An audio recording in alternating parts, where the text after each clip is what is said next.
So I serve on the Select Committee on China, and we have had numerous of our witnesses talk to us about how China, in a very deliberate, the Chinese Communist Party, in a very deliberate way, seeks to gain coercive economic power over countries. Now, not just the United States, of course we're talking about the United States, but I think it is just as big a problem in really the southern globe, where we do see that China has been focused. In the last few years, they have increased their holdings of foreign farmland by 1,000%. And they have increased their holdings of agricultural processing facilities outside of China by 1,000%.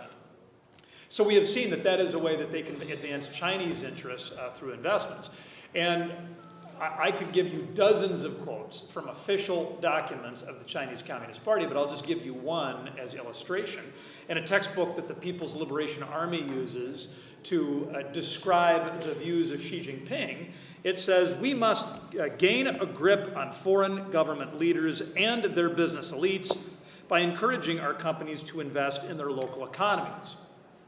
And so when we look at this country, and the fact that we all know that food security is national security, I think we should be immediately distrustful of any attempt by the CCP to gain coercive economic power over American food. I want to be clear, I'm not anti-foreign investment. If Toyota wants to come build a new car factory in Tennessee and hire 1,000 American welders and machinists, that serves American interests. That makes Americans wealthier. Now, the whole reason that we have CFIUS, the Committee for Foreign Investment in the United States, is to try to make that, to try to ascertain the extent to which these investments serve American interests.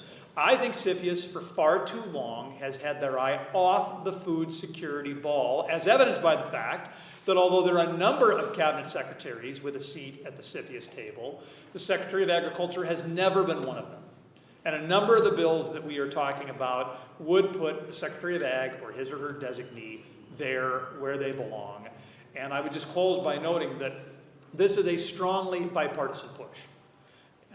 And thank goodness for that, because I do think while the Chinese people are not our enemies, while foreign investment is not an enemy, we do want to be far more thoughtful about making sure that any investment serves American interests.